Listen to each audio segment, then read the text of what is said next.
मैं मुस्कान और मैं प्रीति वरिष्ठ वर्ग की आशुभाषण प्रतियोगिता के समायोजक के रूप में आपका स्वागत करते हैं। अब मैं प्रधानाचार्य जी से वरिष्ठ वर्ग की आशुभाषण प्रतियोगिता को प्रारंभ करने की अनुमति लेना चाहती हूँ। धन्यवाद महोदय। वरिष्ठ वर्ग की प्रतियोगिता के निर्णायक श्रीमती सोनल सैनी व श्रीमती श्वेता अरोड़ा जी हैं। मैं विद्यार्थियों से अनुरोध करती हूँ कि वह तालियां बजाकर उनका अभिनंदन करें।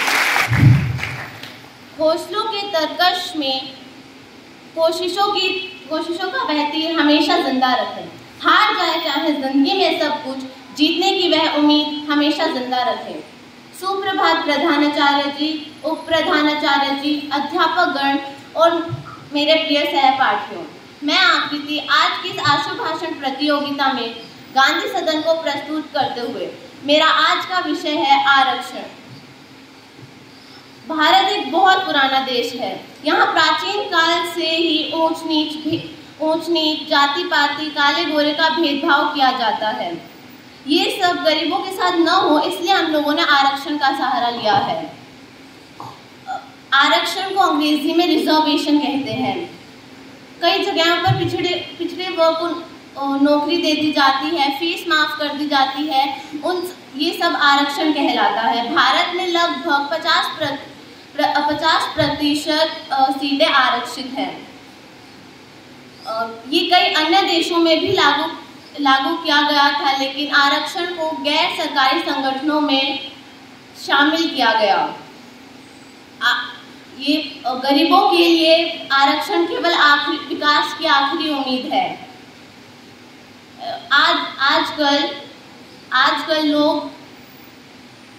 आजकल अगर आप एकजुट होकर आवाज उठाते हैं तो आपकी आवाज सुन ली जाती है। अगर अकेले उठाते हैं तो वही आवाज दबा दी जाती है। मैं यही कहना चाहूंगी कि गरीबी जाति को देखकर नहीं आती, तो फिर आरक्षण जाति को देखकर क्यों। अंत में यही कहना चाहूंगी, आपकी जिंदगी में जो कुछ हो रहा है उसके जिम्मेदार आप खुद हैं। जितनी जल्दी इस बात को समझ जाएंगे, जिंदगी उतनी ही बेहतर हो जाएगी। जय हिंद, जय भारत। गुरूर गुरु किस बात का, यहाँ सब कुछ से बेहतर है। किसी के लफ्जों में हुनर ज्यादा है तो किसी की खामोशी में दर्द ज्यादा है।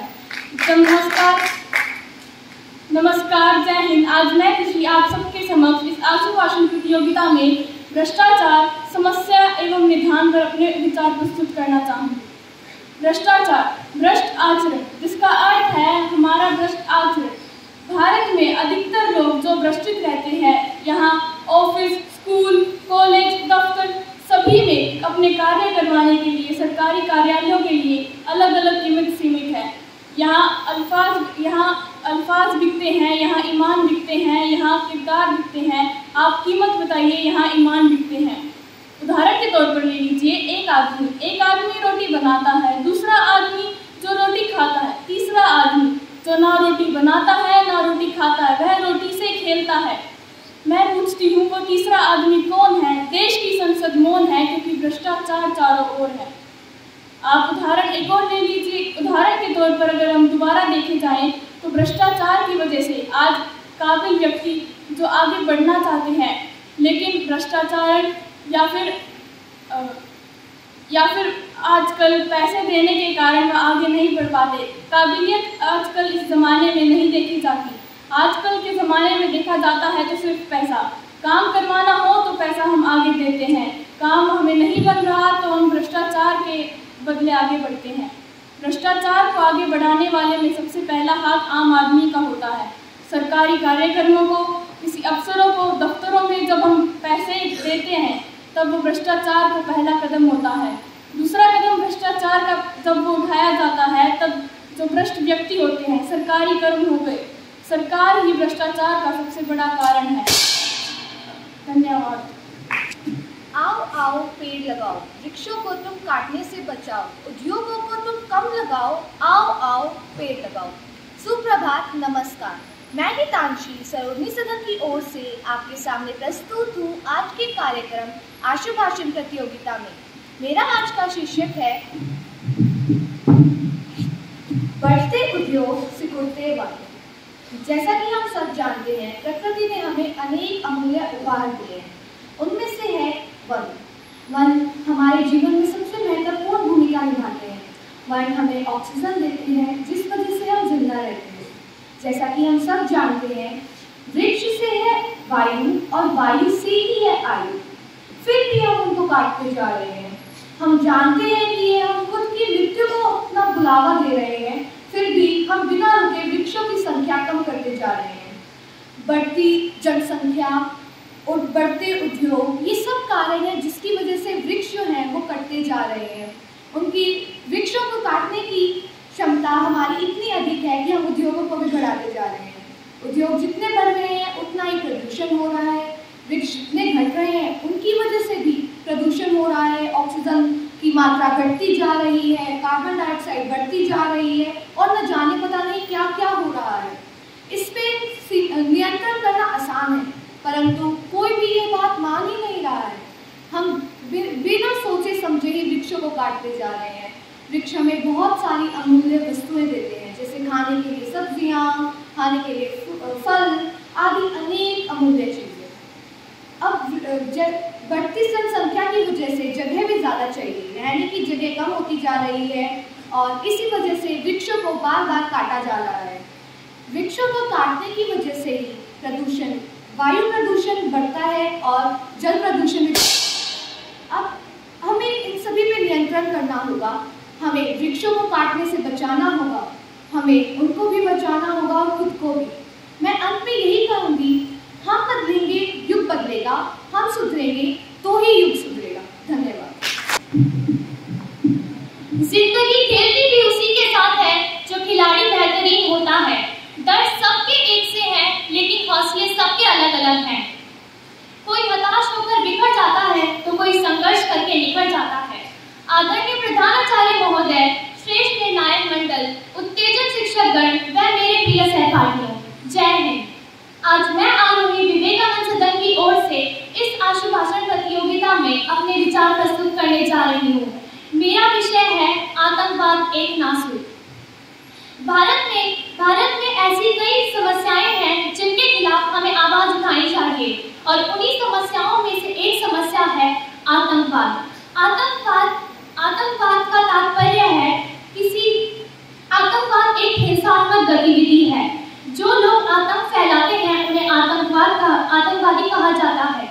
आतंकवाद शब्द कहते ही हमारे मन में सबसे पहले पाकिस्तान का ख्याल आता है और आना भी चाहिए, आखिर वह एक आतंकवादी देश है और उसका निशाना हर बार भारत ही बनाया जाता है। हमें आतंकवाद को रोकने के लिए उत्तम कदम उठाने चाहिए। आतंकवाद के कई नुकसान होते हैं।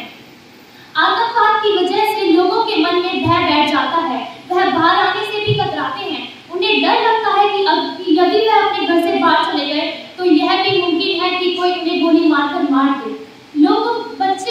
बच्चे विद्यालय नहीं जा पाते हैं, वह बाहर जाने से कतराते हैं। उनकी शिक्षा पर भी बहुत प्रभाव पड़ता है। लोगों के मानसिक और बौद्धिक स्तर पर भी प्रभाव पड़ता है। हमें आतंकवाद को रोकने के लिए अभी ही इसी समय कदम उठाने पड़ेंगे। आतंकवाद एक हिंसात्मक गतिविधि है।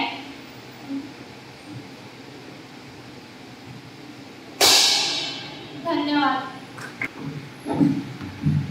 सुप्रभात प्यारे बच्चों।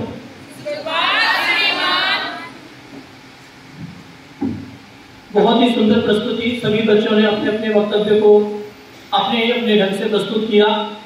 आशु भाषण प्रतियोगिता, आशु का अर्थ होता है शीघ्र और भाषण यानी वक्तव्य कहना। तो अपने वक्तव्य को यथाशीघ्र यथास्थान प्राप्त करके उसी समय उसके विषय में कहना, यह कार्य बहुत मुश्किल हो जाता है। तो ये जो विषय छात्रों को दिए गए, ये सामाजिक तौर पे जो हमें लगे ये समाज के रूप में समाज के बीच पहुंचने चाहिए, क्योंकि हमारी भावी पीढ़ी हमारे सम्मुख बैठी है और हम आशा करते हैं कि आपके पास जो ये विषय पहुंचे हैं आप इनको गंभीरता से, यदि हम सोचें हर समय हम दूसरों को दोष देते हैं तो क्यों ना हम नई शुरुआत करें। तो हमसे ही यह शुरुआत होनी चाहिए कि भ्रष्टाचार का उन्मूलन होना चाहिए, आतंकवाद कम होना चाहिए और ये जो भी विषय थे, आदर्श क्या है, तो हम बहुत से विषय पढ़ते हैं। काकुचेष्टा वको ध्यानम स्वान निद्रा तथैव च अल्पहारी ग्रह त्यागी विद्यार्थी पंचलक्षणम। हम इस विद्यार्थी जीवन में हैं तो हमारे ये 5 लक्षण अवश्य होना चाहिए। हमारे भीतर चेतना होनी चाहिए। हम बैठे यहाँ हैं, विचार कहीं और कर रहे हैं, इसका ध्यान छोड़कर हम इसी वर्तमान समय में हमें जीना चाहिए। ये हमारा पहला कर्तव्य है। स्वान निद्रा तथैव च अल्पहारी गृह त्यागी। हम घर छोड़कर तो आते हैं और अल्पाहार करना चाहिए, आकंठ भोजन नहीं करना चाहिए, क्योंकि अल्पाहार करेंगे तो शायद बुद्धि हमारी उसी विषय पर रहेगी जिसको हम ध्यान कर रहे हैं, और अधिक भोजन करेंगे तो निद्रा के आवेश में अवश्य रहेंगे। तो इस प्रकार से जो बगुले जैसा ध्यान, यानी आपका ध्यान केंद्रित होना चाहिए, जहां आपको विषय दिया गया है उसी विषय पर केंद्रित होना चाहिए। जो बच्चों को विषय दिया गया था उस विषय को वो मंथन करके, उसे विचार करके उस पर बोलना चाहिए था। कुछ छात्र जो बीच में रुक रहे थे, कोई बड़ी बात नहीं है, आप पहली बार मंच में आए हैं, घबराने की कोई आवश्यकता नहीं है, क्योंकि कुछ कार्य हमेशा पहली बार होते हैं। तो नए जीवन की शुरुआत हमेशा कदम बढ़कर ही होती है। आप अपने कदमों को आगे बढ़ाते चलें और एक समय आएगा जब एक अच्छे वक्ता बनकर आप यहाँ से निकलेंगे, क्योंकि इस विद्यालय ने बहुत अच्छे वक्ता दिए हैं। तो इसी विद्यालय की उसमें मैं बस इतना ही कहना चाहूंगा कि आने वाले समय में जो भी प्रतियोगिताएं होंगी उनमें ज्यादा से ज्यादा बच्चे प्रतिभाग करेंगे।